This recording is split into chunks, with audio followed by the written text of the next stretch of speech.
Good afternoon. I want to thank my colleague Sarah for standing in on Friday. She did a great job. I missed you all tremendously. Now that I've realized that we can do that a little more, I'll spend a little more time at the Pentagon. Move this up a little bit. I appreciate your flexibility today so that the pool has enough time to cover the Vice President and Secretary Shulkin as they welcome honor flight veterans to Washington on the anniversary of VE Day.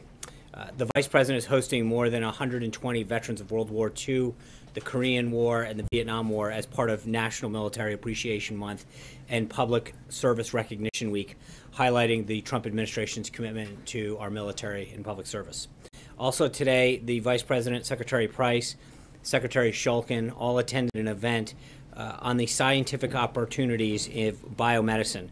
Key leaders from government, the private sector, and academia discussed the United States' comprehensive biomedical landscape and further educated White House staff, including assistants to the President Ivanka Trump and Reed Cordish, on this important topic. The meeting was organized by the National Institutes of Health and was led by its director, Dr. Francis Collins. Leaders in the medical education and research joined executives from companies who invest in biotech to provide analysis and real-life examples of how America's sustained leadership in the biomedical industry has resulted in immeasurable benefits to both our country's economic and physical well-being. Among the participants were Bill Ford, the CEO of General Atlantic, Dr. Craig Thompson, the president of Memorial Sloan Kettering Cancer Center, Dr. Cornelia Bargman, the president of science at the Chan Zuckerberg Initiative, Dr. Mark Tessay Levine, president of Stanford University, and Dr. Rick Lifton, the president of Rockefeller University. The United States currently sits atop the list of global investors in innovation in the life sciences, responsible for 44% of global research and development. This investment is dependent on the NIH and the important research it funds. In order to maintain our international leadership in biomedicine, we must strengthen the partnerships between government agencies, investors, academics, the biopharma industry, and research foundations. This meeting was an important step in reinforcing that essential cooperation. Moving on, I'm pleased to announce that today, shortly after this briefing, we will release a list of the President's third wave of federal court nominees. These 10 individuals that the President has chosen were chosen for their deep knowledge of the law and their commitment to upholding constitutional principles. 2 of the nominees today came from the list of potential Supreme Court nominees that the President released during the campaign. If confirmed, Justice Joan Larson will be a Circuit Court judge on the U.S. Court of Appeals for the Sixth Circuit. Justice Larson is currently serving on the Michigan Supreme Court. And Justice David Straz will be a Circuit Court judge on the U.S. Court of Appeals for the Eighth Circuit. He currently serves as a justice of the Minnesota Supreme Court. The campaign list was put together from input from the Heritage Foundation as well as the Federalist Society. And as the President said last September when it was released, these, quote, highly respected people are the kind of scholars that we need to preserve the very core of our country and make it greater than ever before, end quote. The President followed the principles that were used to guide that list to select the additional 8 individuals. And as I mentioned, the full list should be out very shortly. In terms of the President's schedule for today, this morning he met with his National Security Advisor, General McMaster. He also spoke with the French President-elect to congratulate him on his victory. A readout of that call should be out very shortly. The Prime Minister of Georgia was also at the White House meeting with the Vice President. The Prime Minister then dropped by with the Vice President into the Oval Office to greet the President. And earlier this afternoon, the President had lunch with the Vice President. In about an hour, he'll meet with Secretary of State Tillerson. Secretary Tillerson has also been meeting with several foreign leaders today at the State Department, including the Prime Minister of Montenegro, the Foreign Minister of Slovakia, and the Foreign Minister of Qatar. Secretary Mattis is also meeting with many foreign leaders during his European trip this week to reaffirm key United States military alliances. The Secretary is in Denmark to co-host a meeting with the Danish Minister of Defense with senior leaders from 15 countries that are key contributors to the de-ISIS military campaign. While in Copenhagen, Secretary Mattis will also meet separately with the Minister of Defense to discuss European security and the importance of the NATO alliance, and with the Danish Prime Minister to reaffirm the close ties between Denmark and the United States. In other cabinet news, Secretary Zinke is in Utah today, continuing his 4-day listening tour on the Bears Ears National Monument and Grand Staircase Escalante National Monument, putting into action President Trump's April 27th executive order to review these monuments. Secretary Zinke will be accompanied by the governor and member of Utah's congressional delegation and local stakeholders for a morning aerial tour of the million-plus acre monument and an afternoon hiking tour and a roundtable meeting this evening with Friends of Cedar Mesa Museum. While in Utah, the Secretary and other officials are holding daily press briefings on the ground. You can reach out to the Interior Department for more details. And with that, I'd be glad to take a few questions. Kristen.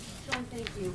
Former President Obama warned then President-elect Trump against hiring Mike Flynn as his national security advisor. Why did he ignore that warning? Well, the president doesn't disclose details of meetings that he has, which in this case was an hour-long meeting, but it's true that President Obama made it known that he wasn't exactly a fan of General Flynn's, which is frankly shouldn't come as a surprise to anyone, that given that General Flynn had worked for President Obama, was an outspoken critic of President Obama's shortcomings, specifically as it related to his lack of strategy confronting ISIS and other threats around that were facing America. So the question that you have to ask yourself really is, if President Obama was truly concerned about General Flynn, why didn't he suspend General Flynn's security clearance, which they had just reapproved months earlier? Additionally, why did the Obama administration let Flynn go to Russia for a paid speaking engagement and receive a fee? I mean, there were steps that they could have taken that, if that was truly a concern, more than just a person that had bad blood. And I want to follow up on a couple of points because you raised the security clearance. But before that, if a sitting president raises the name of one individual, why wouldn't that give the president-elect pause? I understand what you're saying, the caveats about the fact that he campaigned against Hillary Clinton, etc. But wouldn't that give the incoming president pause? Well, I think I would not know that I agree with your characterization. He made it clear that he wasn't a fan of his, and I don't think that should have come as a surprise, considering the role that General Flynn played in the campaign, criticizing his. You didn't give him any pause at all. No, I think if you know what we knew at the time, which is that the security clearance that he had been reapproved in April of that year, and they took, not only did they reapprove it, but then they took no steps to suspend it. So the question has to be, what did they do if they had real concerns beyond just not having, not liking him for some of the comments that he made? It's our understanding, and if you could clarify this, did Mike Flynn not need upgraded security clearance in order to serve as the national security advisor? Oh, he'd been head of the Defense Intelligence Agency. That's the same. You vetted him as well, correct? That's the same clearance that the security clearance. We went over this a while ago. Is the same clearance at any level. Once you get it, you get it. For the time that you had, he had his reinvestigation in April of 2016, and the Obama administration took no steps. Not only did they reaffirm that security clearance, they took no steps to suspend it or take any other action. But did you not vet him yourselves? Well, you don't vet on a security clearance. That's why you get a security clearance. Everyone in the government goes through the same process. So the answer is that that same process worked for General Flynn as it did for me or for anyone else who works here. There's no difference of a security clearance once it's issued. Zeke. Thanks, Sean. You said a few minutes ago to Christian, what we know is what we knew at the time. So knowing what the White House knows now, does the White House, does the President believe that General Flynn should not have had that clearance reissued last year, number one? And number two, does the White House believe that General Flynn was truthful when he filled out his SF-86 for that reinvestigation last year? Well, I'm not going to get into those details. It was obviously that was something that was adjudicated by the Obama administration in April of 2016. They took no steps to suspend that. So that's not really a question for us. It's a question for them at that time. Knowing what you know now, that's in the public Yeah, I think the record. president took appropriate action when he did, once he felt as though General Flynn had misled the vice president, and he took appropriate and decisive action at the time, and he stands by that today. Did his ties to Russia, did his work as a registered foreign agent for the government of Turkey lead to his firing in February? Well, again, I don't think we're going to re-litigate this. The president made the right decision back then, and he stands by that. Hunter. Thank you, Sean. Last week, officials indicated the Pentagon planned to send the president a proposal to send several thousand additional troops to Afghanistan. Can you confirm whether or not the president has made a decision about sending additional troops to Afghanistan? And if so, when are they going, how many are going, and what is their mission? Yeah, I'll refer you to the Department of Defense on that. They are in contact with him, but we have nothing to share at this time. Sarah. Thanks, John. The president tweeted this this morning that senators on the Intelligence Committee should ask Sally Yates about her role in classified leaks about General Flynn. Does the president have evidence that ties Sally Yates to the Flynn leaks? Why did he tweet that? Well, I think you guys are well aware of the president's concern about spills of classified and other sensitive information out into the open. It's something that should concern every American, and the president's made it very clear since he took office that's a big concern of his. And so the idea that classified information made its way into the press is something that I think, while we're asking all of these questions, is one of the ones that I think the senator should ask. How did that information get out into the open like that? I think that is an equally important question that frankly isn't getting asked. But does the president believe that Sally Yates was the leaker in this? Again, I think that the tweet speaks for itself. What he's saying is that the Senate should ask those questions. Yeah. Sean, aside from the announcement today that the president will nominate 10 judges to fill federal vacancies, many conservatives remain concerned the White House is woefully behind on overall appointments. The president recently told the Examiner, paraphrasing, that he doesn't need to fill vacant posts in the administration. After these 10, there will still be 110 judicial vacancies. Does the president still believe vacant administration jobs do not need to be filled? And are there any plans to increase the pace of political appointments? So there's like 3 questions in there. I'll try to break them down. Number one, we have a very robust schedule of releasing names. There is a method to this in terms of the nominees that are getting put out now, and I think you should expect to see more and more go through. The process this time around is a little bit different. We're actually going through the Office of Government Ethics and FBI clearances before announcing most of these individuals. And so there's a little bit of a difference in how we're doing this, but we are well on pace with respect to many of these to get the government up and running. But the president's point that he was making in that interview was that part of the review of government is to make sure that we're looking at these positions and figuring out whether or not we have the taxpayers getting the best bang for their buck, both in terms of productivity and cost. And so we're looking through the entire government. Director Mulvaney, I think, briefed you all a while ago about how we relook at government and figure out whether or not we can do a better job of filling positions, of staffing the government. But we're going to continue to have announcements on key positions as the week goes by. Control to the bureaucracy if you don't fill some of these we are, and that's what I'm saying. I think that you're going to continue to see, whether it's judicial nominations, ambassadors, other key positions. I think we have a very healthy clip of announcements that continue to go out. Trey. Thanks, Sean. Ahead of her testimony today, does President Trump believe Sally Yates is a trustworthy source of information? Well, that's not up for us to decide. I mean, that is up to the Senate to decide whether or not what she does, and we'll have to wait and see what that. And following up on Sarah's question, it seemed that the president was implying that Sally Yates may have had something to do with the leaked information to newspapers. Is that what he was implying? Well, I think the tweet speaks for itself. I don't think sometimes you don't have to read too much into it. Richard. Thank you, Sean. 2 questions on NAFTA. First, the Canadian Prime Minister on Friday said that they're considering, as a reaction to what the Prime Minister calls an unfair punitive duty on Canadian softwood lumber, right, considering banning coal imports from the U.S. Is it the beginning of a trade war between Canada and the U.S.? No, that's why we have dispute settlement mechanisms to do this in a responsible way.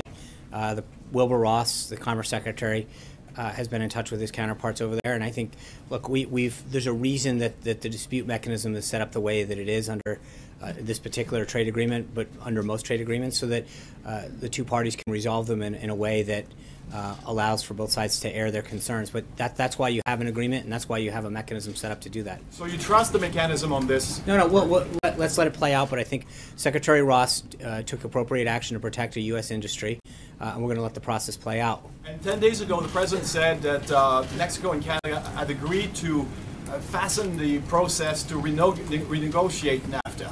What has happened in the last 10 days? Well, I think our officials will start to. We'll have further updates for you on that. Right now, there's nothing to share. John. Thanks a lot, Sean. Did Sally Yates have to run any of her planned testimony by the General Counsel's office that she'll deliver later this afternoon? I'm not aware of it, no. And also, do you have any reason to doubt that her testimony, which will be under oath, will be truthful before the Senate subcommittee? I have no, I mean, no. I would assume that when you raise your right hand and agree to tell the truth and nothing but the truth, that you'll do that. That's the whole reason that you pledge. Francesca. Thank you, Sean. For weeks during the transition, President Trump was not receiving a daily intelligence briefing. He was receiving his information from General Flynn. Do you think that lack of direct information from the intelligence community contributed to the lapse in vetting with General Flynn? So first, he did get his. I mean, we extensively went over the PBD briefing throughout the campaign. I believe back then it was 3 times a week that he was getting it, and then supplanted by his national security team. They would go in and do that. So I think the premise is not there. Secondly, as I mentioned to Kristen, the processes that were followed by General Flynn are followed by every government employee who receives a clearance at that particular level. Sorry, on another thing. I wanted to talk about the signing statement that came out on Friday with the spending bill. Senior administration officials, including Education Secretary Betsy DeVos, didn't seem to know about that. Why didn't she or people working on that issue know about that, know it was coming? Whose idea was that? And what happened between when Sarah was out here on Friday saying that she didn't think there was going to be something like that, and then close of business when there was a signing statement? And did you know it was coming? So signing statements are a pro forma activity that occurs during a bill signing that's performed by the Department of Justice, Office of the Legislative Counsel. It's been used by every president. So I'm not really sure what everyone knew, but that is something that goes along going back multiple administrations. Can I follow with that on HBCUs from that signing statement, please? Cecilia. Thanks, Sean. On the travel ban, a couple questions if I may. Back in February, the president said that lifting the travel ban would mean that many bad and dangerous people would be pouring in. Have you seen any evidence that that's been the case in the 3 months since this ban was lifted? I think that's a question for the Department of Homeland Security. Well, that's something you've been tracking. No, I personally know, but I'd be glad to follow up with the Department of Homeland Security. I don't have anything at this time on that. Okay, in the same vein, if this White House is no longer calling this a Muslim ban, as the president did initially, why does the president's website still explicitly call for, quote, preventing Muslim immigration, and it says Donald J. Trump is calling for a total and complete shutdown of Muslims entering the United States? I'm not aware of what's on the campaign website. You'd have to ask them. I know how we've talked about this from the first day of this administration as a travel ban that's in this country's national security interest, to make sure that people who are coming in here with the right motives and reasons, that we're having a public safety aspect to making sure that we're protecting our people. I think we've been very consistent since the first day of this administration on this. Is it worth getting here, though, and completely disavowing the use of that phrase Muslim ban? I mean, if it's still on the website, if the president's words are being used against him in court today, is it worth you clarifying that once and for all? Yeah, I'm trying to figure out why I've been very clear. I don't think I need to clarify what we have said or what the president said. Since it's coming up in court, and that's I understand that, and that's frankly one of the reasons that we have concerns about how that's being interpreted, because I think the intent of the travel ban was very clear. I think it was something that the president made very clear in the filings that we have filed, why he did it, the motives for doing it, and he was very clear when he spoke about it from the beginning. So there really shouldn't be any question as to why the president's doing this, and the idea of making sure that we're putting the safety of our country and our people first and foremost. So, Tamara. Thank you. I've got 2 topics, hopefully fast. Okay. So the Kushner family was in China making a pitch for the EB-5 visa program. This came a day after the president signed the omnibus, which of course extended that program without any changes. So 2 questions on that. One, is it a violation of the conflict of interest agreement that Jared Kushner came to? And also, does the president believe that that investor visa program needs to be modified in any way? I think I would refer you to the company on that. Jared has done everything to comply with the ethics rules to make sure, and that had nothing to do with him per se. He wasn't involved. And secondly, I think we've talked about this before, that the president and Congress are looking at how to look over the entire visa program, all the various visa programs, and whether or not they are serving the purpose that they were intended to, whether or not we're making sure that we do what's in the best interest of the American worker. And so we're going to continue to work with Congress on that. And regarding the opioid commission, it's my understanding that no members of that commission have been named yet. We're more than 30 days into what was supposed to be a 90-day period for that commission to come back with a report to the president. What's up with that, and does that send the wrong signal to people who believe that this is a very urgent crisis where like more than 100 people are dying every day? Right. Well, let me get back to you on the exact names and the announcement on that. I'll follow up with that. I think when it comes to the opioid crisis, the president, both during the campaign, the transition, and now as president, has made it very clear of his commitment to figuring out how we can address this crisis that plagues so many neighborhoods and communities, and he'll continue to work with, he appointed Governor Christie in a bipartisan commission. So as soon as we have additional information on that, we will do that. Kevin. Why is it important for the president to get these 10 individuals out there to serve the country? And on a more broader perspective of this question, there are a number of vacancies, 129 going into the day, to say nothing of some of the openings over there in the EOB that I'm sure could still be filled. The pace seems slow. Is the president aware of that pace? Is he comfortable with the pace? And what's the White House doing, not just to fill those important judicial jobs, but others that are related to the administration? So on the judicial jobs, obviously, we're going through it in a very methodical way. As I mentioned earlier, there's a lot of background that goes on in each of these in terms of the Office of Government Ethics, the FBI background check that goes on. And so they're all in the pipeline. I think you'll continue to see a very robust amount of announcements on not just the judicial front, but on several of the fronts. And we're really, we've been tracking where we are. I think we're well on pace with where previous administrations have been, some ahead, some a little behind. But we're doing a great job of filling those key positions and making sure that we get the right person for the right job. Sean. Steve. I want to ask you a big picture question about Afghanistan. You were asked about troop levels, and you don't have an answer to that. But last week, the Special Inspector General for Afghanistan and Reconstruction painted a very grim picture. Security incidents through March reached the highest level in a decade. Civilian casualties were the highest on record. There's rampant drug use in Afghanistan. So as the president weighs this request for more troops, what's going to be his ultimate goal? Is it going to be stability? Is it outright victory in the 16th, 17th year of this war? Well, I think, number one, he wants to make sure that we defeat ISIS. That is something that is in our national security interest. Make sure that we protect our people, but does so in a very responsible, smart way. I mean, he's talked about not projecting, where he's going and what he's going to do to let the enemy know ahead of time. And part of that guidance and that his national security team is giving him are different pieces that you're talking about. How do we achieve those key outcomes? How do we do what's in the country's best interest and utilize our military and our treasure to the best of our ability? That is something that we're continuing to work on and do, and that's part of what he is getting briefed on and is implementing. It's so I'm not entirely sure if that answers what you're going, but that is what he has been getting briefed on, and that is the kind of decision-making process that is currently underway. Is the president displeased with the current state of affairs in Afghanistan? Well, I think he wants to make sure that we do what we can to win, and that's why he charged the generals and other military advisors and national security team to come up with a plan that can get us there. So, Ronica. Sean, thank you. Does the president believe that healthcare is a right or a product? Well, I think the president's been very clear in his statements that whether or not you call it a right or not, he wants every person to have access to health care that covers pre-existing conditions, that is affordable.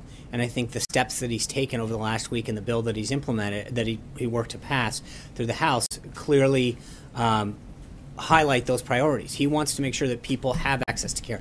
He is concerned when he hears about companies leaving the marketplace and not giving consumers a choice. He is concerned when he hears about deductibles going through the roof, costs going through the roof, and people not having the access that they can to health care.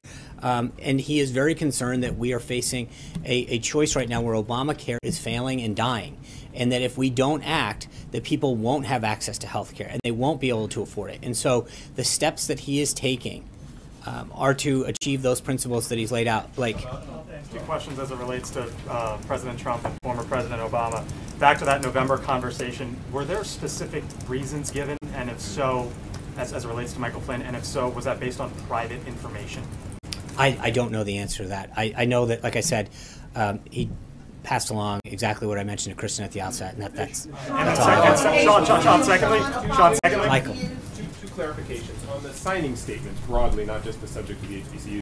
Are you saying that the president was not aware of the details of that very long signing statement? It was just something done at OLC and no, that's not. I'm sorry. Yeah. No, the president's obviously aware of what happened. The question that was asked is, it is a process. It has happened for administrations going back, generations. I'm sure. I don't have this precise nature of when signing statements came into being, but this is a normal pro forma piece that goes along with a bill signing to make sure that the executive branch's intent is as understood. But a lot of the things that were in that signing statement were things that were essentially carryovers from things that Obama had also objected to.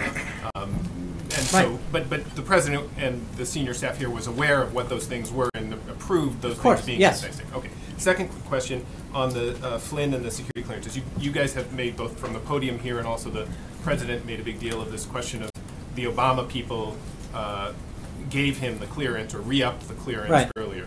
Are you suggesting now, knowing what you guys know with hindsight and whatever, are you saying that they should have, you believe that the Obama administration should have denied him his clearance back in April based on the information that you're now aware of, connections with Russia, et cetera, et cetera? Are you suggesting that they should have denied it? No, what I'm suggesting is that you can't have it both ways. The folks who are coming out and saying Obama, expressed some concern about Flynn. Well, number one, it was pretty expected. This is a guy who was very outspoken in his criticism of President Obama's policies. So the idea that President Obama, didn't like the guy doesn't seem shocking. But the point that you have to ask yourself is if the Obama administration, or under the Obama administration, if they reissued one of the highest security clearances that you can get, knowing what they knew then, and then didn't do anything to take a proactive steps to suspend it in any way, shape, or form, the question you have to ask yourself is, if they were concerned, why didn't they take any steps? They're the ones who had, at that point, all the access and all the knowledge to everything that was on his SF-86 security clearance, not us. So if President Obama or anyone else, frankly, in the government was concerned, the question should be asked, what did they do? And if nothing, then why not, if they really truly were concerned? I think that is a fair question. Dave. Over the weekend, North Korea detained a fourth U.S. citizen. Are you concerned that they're trying to escalate tensions even further? Do you consider these Americans hostages?